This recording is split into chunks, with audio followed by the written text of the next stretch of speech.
چوکھٹ پہ آنا ہوگا، اور وہ چوکھٹ محمد عربی کی ہے۔ علامہ اقبال بڑا خوبصورت جملہ کہا، مغرب کا فائدہ اس میں ہے کہ وہ آگے کی طرف جائے۔ مغرب اگر آگے جائے تو اس کی مجبوری ہے، اس کے پیچھے ہے کچھ نہیں۔ اگر مغرب پیچھے پلٹے تو پیرس کی گلیوں میں کیچڑ نظر آتا ہے، اگر پیچھے پلٹے مغرب تو سوائے اندھیرے کے کچھ نظر نہیں آتا۔ لیکن اگر مسلمان پیچھے جائے تو مدینے کی گلیاں وحی کے نور سے چمکتی ہوئی نظر آتی ہیں۔ پیرس میں تو اندھیرا ہے لیکن ہمیں بغداد عروس البلاد نظر آتا ہے۔ جب شارلیمان اس کے لارڈز ابھی دستخط کرنے کی مشق سے گزر رہے تھے، ابن حزم کے قلم سے 1000 کتابیں نکل چکی تھی۔ جب یورپ ابھی سواد آشنا بھی نہیں تھا، ہمارے منجم ستاروں پہ کمندیں ڈال چکے تھے۔ اس لیے ہمیں آگے جانے کی ضرورت ہے، ہمارے تو پیچھے روشنی ہے، ہمارے پیچھے نور ہے، پیچھے اجالے۔ وہ ایک زمانہ تھا کہ بش نے کہا تھا، آپ کو یاد ہوگا 9/11 کے واقعہ کے بعد، کہ ہم تمہیں پتھر کے زمانے میں دھکیل دیں گے۔ تو مصطفی اجتماع کے موقع پہ میں نے متصل چند دن بعد بیان کے گفتگو کرتے ہوئے کہا تھا کہ گوری چمڑی والوں کے لیے پتھر کا زمانہ تو نامانوس ہوگا، لیکن ہماری زندگی کا سارا حسن تو اسی پتھر کے زمانے میں پڑا ہوا ہے۔ میں نے کہا تھا ڈراتے ہو میں اس زمانے سے، ہمیں تو لے جاؤ اس پتھر کے زمانے میں جہاں کھجور کی چٹائی پہ بیٹھ کے محمد عربی زمانے کو زندگی کا درس دے رہے ہیں۔ جب مسجدیں کچی تھی ایمان پکے تھے، وہ ٹپکتی ہوئی چھتیں لیکن ایمان پختہ، وہ ممیاتی ہوئی بکریاں، وہ جگالی کرتے ہوئے اونٹ، وہ مدینے کی کچی گلیاں لیکن پختہ کار لوگ۔ ہمیں تو لے جاؤ اس زمانے کے اندر جہاں زندگی کا حسن تھا اور زندگی کا جمال پایا جاتا تھا۔ زندگی کا سارا حسن اگر ہم ڈھونڈتے ہیں تو ہمیں اس زمانے میں ملتا ہے۔ اللہ اکبر، کبھی ہے نوجوان مسلم تدبر بھی کیا تو نے، وہ کیا گردوں تھا تو جس کا ہے کہ ٹوٹا ہوا تارا، تجھے آبا سے اپنے نسبت ہو نہیں سکتی، وہ کردار تو گفتار، وہ ثابت تو سیارہ، وہ موتی علم و حکمت کے کتابیں اپنے آبا کی، جو دیکھا ان کو یورپ میں تو دل ہوتا ہے سی پارا۔ صاحبو آئیے ہم اپنے اس دور کی طرف پلٹنے کی کوشش کریں، اس دور حسین کی طرف، اس خوبصورت زمانے کی طرف، محبتوں کے اس سلسلے کی طرف جہاں نور ہی نور اور روشنی ہی روشنی نظر آتی ہے، جہاں اجالے ہی اجالے نظر آتے ہیں، جہاں محبتوں کے کھلے ہوئے گلاب نظر آتے ہیں۔ ہماری زندگی کا سارا حسن، ہماری زندگی کا سارا جمال اور ہماری زندگی کی ساری روشنی اسی دور فرخ-فال کے اندر ہے اور اسی دور حسین کے اندر ہے۔ ہم نے پلٹنا اور اپنے آپ کو کھینچ کے پھر لے جانا ہے حضور کے اس دور کے اندر، جب انسانی زندگی کو بانک پن تھا، جب حضور سے وفا کے رشتے اتنے گہرے تھے کہ عورتیں بھی حضور سے وفا کی بات کرتی تھی اور مرد بھی حضور سے وفا کی بات کرتے تھے، بچے بھی حضور سے وفا کی بات کرتے تھے۔ محبتوں کا سلسلہ، آج وفا کا سلسلہ ٹوٹ گیا۔ آج حضور کی توہین ہوتی ہے تو کسی کو بولنے کی توفیق نہیں ہوتی، جمہوریت پہ بات ہوتی ہے تو سارے بول پڑتے ہیں، اور محمد عربی کو گالی دی جاتی ہے تو کسی کو توفیق نہیں ہوتی ہے۔ ہم سمجھتے ہیں کہ شاید جمہوریت میں ہماری بقا ہے، کوئی سمجھتا ہے کہ ماشاء اللہ نظام کے اندر ہماری بقا ہے۔ اگر ہمیں بقا ملے گی تو محمد عربی کے قدموں سے ملے گی۔ زندگی کا سارا حسن اسی چوکھٹ کے اندر موجود ہے، ہمیں یہاں سے اجالے ملیں گے، جہاں سے روشنی ملے گی۔ آؤ تمہیں وفا کی ایک کہانی سناؤں، آؤ محبتوں کی ایک کہانی سناؤں۔ مدینے کا شہر ہے، اللہ کے محبوب جلوہ فراز ہیں، مسجد نبوی میں ہر لمحہ نور برستا تھا۔ آقا تشریف فرماتے اور صحابہ حضور کے گرد یوں بیٹھتے جس طرح چاند کے گرد ہالہ ہوتا ہے اور بدر تمام کے گرد ستارے ہوتے ہیں۔ آقا واز و تلقین کرتے، لوگ سنتے، من میں اتارتے، روحوں کو تازگی دیتے۔ ایک چھوٹا سا بچہ ہے جو ننھے ننھے پاؤں سے چل کے مسجد نبوی میں پہنچ جاتا ہے، نام اس کا عمیر ہے، بمشکل سے بولنا سیکھا ہے اس نے۔ آقا کریم علیہ السلام کی خدمت میں کبھی وہ اپنے چچا جلاس بن سوید کے ساتھ جاتا ہے، کبھی وہ اکیلا بھی چلا جاتا ہے۔ ایک دن اس کا چاچا نہیں گیا لیکن بچہ گیا اور حضور کی بات سنی۔ آقا کریم نے آخرت کے بارے میں، قیامت کے بارے میں نقشہ بیان کیا۔ جب وہ بچہ واپس پلٹا نا تو اپنے چچا کو کہتا ہے، یا اماہ سمیت رسول اللہ صلی اللہ علیہ وسلم یخبرنا عن الساعہ حتی کانی اراہا رای العین، اے میرے چچا آج میں نے حضور کو قیامت کا ذکر کرتے دیکھا ہے، اور حضور نے ایسا ذکر کیا ہے کہ قیامت کا نقشہ میری آنکھوں کے سامنے آ گیا تھا۔ یہ بات جو ہے وہ اس بچے نے اپنے چچا کو سنائی، کیونکہ چچا آج غیر حاضر تھا اور بیٹا چاہ رہا تھا کہ میں اپنے چچا کو بھی حضور کی مجلس سے وہ سنی ہوئی بات بتا دوں اور جو محروم ہو گیا اس کی محرومیاں دور ہو جائیں. لیکن اس کا چاچا جلاس بن سوید ازلی بدبخت تھا. اس نے کہا واللہ لو کان محمد صادقا لنحن شر من الحمیر، اللہ کی قسم اگر محمد سچا ہے نا تو ہم گدھوں سے بھی پھر گئے گزرے. جب یہ بات کہی اس نے تو اس بچے کے پاؤں تلے سے زمین نکل گئی کہ میرا چچا کیا بول رہا ہے. یہ تو مجھے انگلی لگا کہ مسجد نبوی میں لے جایا کرتا تھا اور اس نے یہ کیا بات کہہ دی، یہ تو منافق نکلا. اللہ اکبر. اس بچے کی حیرت کی انتہا نہ رہی کہ یہ کیا ماجرا ہو گیا. اس بچے نے جو لفظ کہا اب سنیے. اس نے کہا یا امی، اے میرے چچا، واللہ انکا کنت من احب الناس الی قلبی، اللہ کی قسم میرے دل کو سب سے اچھا اگر کوئی لگتا تھا بندہ تو وہ تو تھا. میں تیرے سے پیار کرتا تھا اس لیے کہ تو مجھے انگلی سے لگا کے حضور کی چوکھٹ پہ لے جایا کرتا تھا. مجھے اس لیے تو پسند تھا، مجھے کائنات میں سب سے محبوب تو تھا. واللہ لقد اصبحت الان ابغضهم الی قلبی جمیعا، اور اب میری حالت یہ ہے جتنا برا تو لگتا ہے واللہ مجھے کوئی بھی نہیں لگتا. یا عمی انا بین الاثنتین،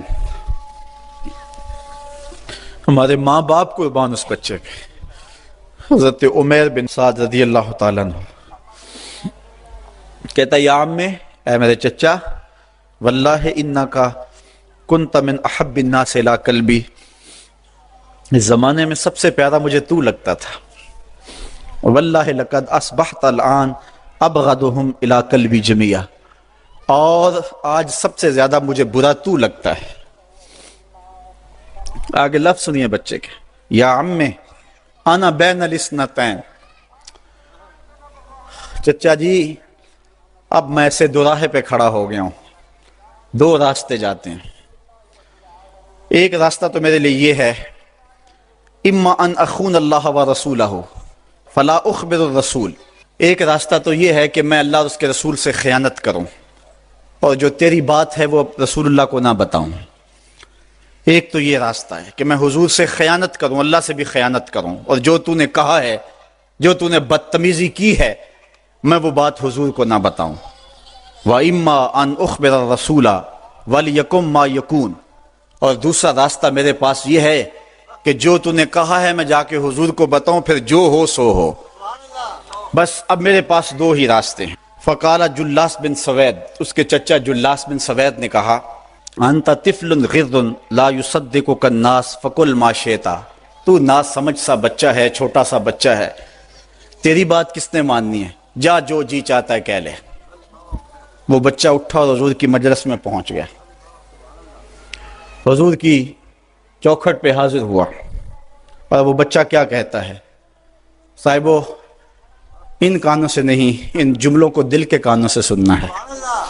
اور اس دعا کے ساتھ اللہ ہماری نسل کو بھی حضور کا ایسا پیار دے،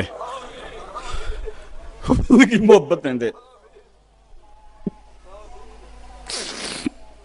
وہ کیا کہتا ہے، یا رسول اللہ صلی اللہ علیہ وسلم الجلاس بن سوید خان اللہ و رسولہ، حضور جلاس بن سوید نے اللہ اور اس کے رسول سے خیانت کی ہے. وَهُوَ عَمِّي، اور میرا چچا لگتا ہے. اگلے لفظ سنیے. وَقَدْ تَبَرَّأْتُ إِلَى اللَّهِ ثُمَّ إِلَيْكَ مِنْهُ، حضور میں پہلے اللہ کے حضور پھر آپ کے حضور اس سے بیزاری کا اعلان کرتا ہوں. حضور میرا اس سے کوئی تعلق نہیں ہے، میرا اس سے کوئی واسطہ نہیں ہے. میں اللہ سے بھی کہتا ہوں میرے مالک، میرا چچا سے کوئی تعلق نہیں ہے چونکہ وہ تیرے محمد کا دشمن ہے. حضور میں آپ سے بھی کہتا ہوں کہ میرا میرے چچا سے کوئی تعلق نہیں ہے چونکہ وہ آپ کا دشمن ہے.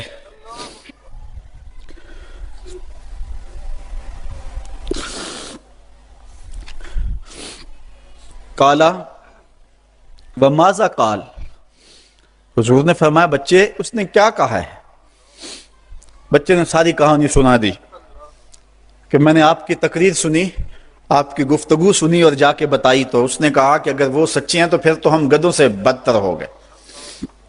حضور نے صحابہ کو بلایا، کہا کہ یہ واقعہ پیش آیا ہے، بتاؤ کیا کریں. صحابہ نے عرض کی ھذا طفل صغیر، لا تصدقه فهو لا یعی ما یقولو والجلاس ابن سوید یصلی معنا وهو شیخ کبیر وعاقل. حضور یہ بچہ چھوٹا ہے، کم عقل ہے، کم سمجھ ہے، یہ تو اپنی بات بھی نہیں صحیح طرح سمجھ سکتا، جو کہتا ہے تو وہ بھی نہیں جانتا. اور جلاس بن سوید بڑی عمر کا آدمی ہے، ہمارے ساتھ نمازیں پڑھتا ہے اور عاقل شخص. تو آپ اس بچے کی بات کی پرواہ نہ کیجیے اور اس کی خبر کی تصدیق نہ کیجیے. ادھر جلاس بن سوید کو جب پتہ چلا تو اس نے بھی قسمیں کھانی شروع کر دی کہ میں نے تو کوئی بات کہی نہیں ہے. ایک چھوٹے سے بچے نے جا کے ویسے ہی بات کر دی. تو حضور نے اس بچے کی بات کو نظر انداز کیا صحابہ کے کہنے پہ. اب اس بچے نے جب دیکھا کہ میری بات حضور نے قبول نہیں کی ہے تو اس نے جھولی پھیلا لی اور آسمان کی طرف دیکھ کر کے کہا اللہم ان کنت صادقا فصدقنی وان کنت کاذبا فکذبنی. اے اللہ اگر میں جھوٹا ہوں تو مجھے جھوٹا کر دے اور اگر میں سچا ہوں تو میری سچائی کا اعلان کر دے. یہ بچے نے جب بات کی تو ابھی اس نے منہ پہ دعا مانگ کے ہاتھ نہیں پھیرے تھے کہ جبریل آ گئے. اور سورہ توبہ کی آیت نازل ہوئی یحلفون باللہ ما قالوا وَلَقَدْ قَالُوا كَلِمَةَ الْكُفْرِ وَكَفَرُوا بَعْدَ إِسْلَامِهِمْ. یہ قسمیں کھاتے ہیں کہ ہم نے یہ بات نہیں کی ہے.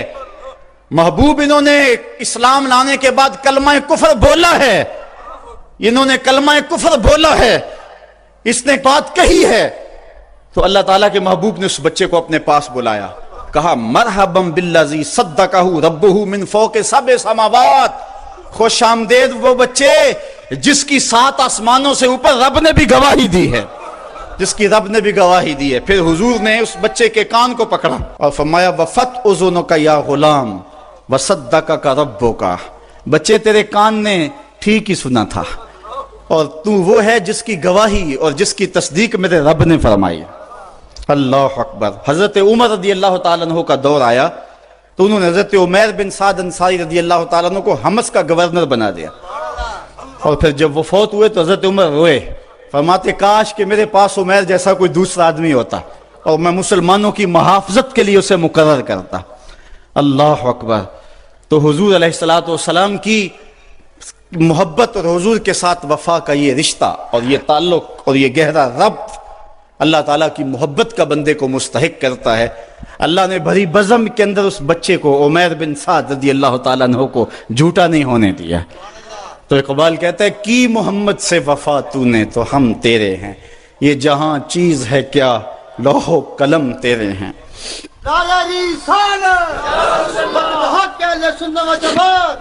جب اسلام کا نور چمکتا ہے تو ایک بوڑھی عورت جس کا نام ہے زنیرہ یا زنیرہ اسلام قبول کرتی. قبیلہ بنو مخزوم کی لونڈی ہیں. ایک عورت، ایک بوڑھی، ایک لونڈی. کافروں نے تو اس کو مشرق ستم بنانا شروع کر دیا، لیکن وہ ہے کہ جتنی مار پڑتی ہے اتنا ہی نام محمد کا اور لیتی ہے. میں نے کسی جگہ پڑھا اس کی ہڈیوں میں گودا نہیں تھا، اس کے رسول بھرا ہوا تھا. جب اس کا ظالم آقا کوڑے مارتا نا تو وہ کوڑے کی ضرب سے گر پڑتی ہے، اٹھتی ہے تو پھر حضور کا نام لیتی. اس کے آقا کو بڑا غصہ آیا، اس نے کوڑے کی رسی اس کے گلے میں ڈالی اور گلے میں ڈال کر کے تاؤ دیے، یہاں تک کہ اس کی آنکھیں باہر آ گئیں. تو جب آنکھیں باہر آئیں تو آنکھوں کی روشنی بھی جاتی رہی. تو اس کے آقا نے کہا لات اور عزا نے تیری آنکھوں کا نور چھین لیا. تو زنیرہ بولی لات اور عزا کو تو یہ بھی نہیں پتا میری عبادت کون کرتے ہیں، تو میری آنکھوں کا نور کیسے چھینیں گے.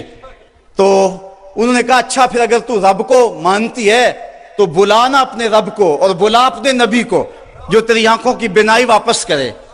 تو زنیرہ نے یوں ہاتھ اٹھائے اور عرض کی مالک 2 آنکھیں کیا سب کچھ چلا جاتا، کبھی سوال نہ کرتی، لیکن اب تیرے محمد کی عزت کا سوال ہے. مالک میری آنکھوں کی بینائی واپس کر دے. اللہ نے حضرت زنیرہ کی آنکھوں میں روشنی واپس ڈال دی. اللہ اکبر. حضرت عمر رضی اللہ تعالی عنہ بھی ان لوگوں میں شامل تھے جنہوں نے زنیرہ کو کوڑے مارے تھے. جب اسلام لائے نا تو گلیوں میں نعرے مارتے پھرتے ہیں. راستے میں زنیرہ نے دیکھا تو رو پڑی، کہا عمر اس دن تو بڑے کوڑے مارتے تھے، آج کیا ہوا؟ حضرت عمر کہنے لگے اس دن میں نے آقا کو دیکھا نہیں تھا، آج میں دیکھ آیا ہوں. تو اقبال اپنا سارا فلسفہ ان دو لفظوں میں نچوڑ رہا ہے کہ کی محمد سے وفا تو نے تو ہم تیرے ہیں، یہ جہاں چیز ہے کیا لوح و قلم تیرے ہیں۔ اگر حضور سے تعلق محبت کا اور رشتہ تعلق کا استوار ہو جاتا ہے تو زندگی حسین اور زندگی جاندار ہو جاتی ہے، اور اگر آقا سے تعلق استوار نہیں ہوتا ہے کثرت کے باوجود بھی ہم ذلیل و رسوا ہوں گے، اور یہ ہمارا مقدر ہے۔ یہ میں نے کہانی آپ کو اس دور کی سنائی ہے جس دور میں مسلمانوں کی تعداد 5-6 سے شروع ہوئی تھی، 313 تک ہوتی ہوئی 8 ساڑھے 8 ہزار اور پھر آگے بڑھتی چلی گئی، اور آج 1 ارب 40 کروڑ انسان خانمہ برباد ہیں۔ وہ تھے تھوڑے لیکن وفادار تھے آمنہ کے لال کے، اور آج ہم کثرت کے باوجود اس جوہر سے خالی ہو گئے ہیں، اور آج زمانے کے اندر رسوائیاں ہمارا مقدر ہو چکا ہے۔ آج آئیں، اگر ہم چاہتے ہیں کہ آبرو پائیں، اگر چاہتے ہیں کہ ہم عزت پائیں تو محمد عربی کی عزت کا پہرا دیں، حضور کی آبرو کا پہرا دیں، تو اللہ ہماری عزت اور ہماری آبرو کی حفاظت کرے گا۔ اگر ہم حضور کی آبرو کا پہرا نہیں دیں گے، اللہ کو ہماری عزت کوئی عزیز نہیں ہے۔ ہماری عزتیں محمد عربی کی عزت کا صدقہ ہیں، حضور کے نام کا صدقہ ہیں ہماری عزتیں۔ اگر ہم ان کے نام پہ اپنا سب کچھ لوٹا دیں گے تو سرخرو ہیں، بامراد ہیں، ورنہ ذلیل رسوا ہیں۔ کی محمد سے وفا تو نے تو ہم تیرے ہیں، یہ جہاں چیز ہے کیا لوح و قلم تیرے ہیں۔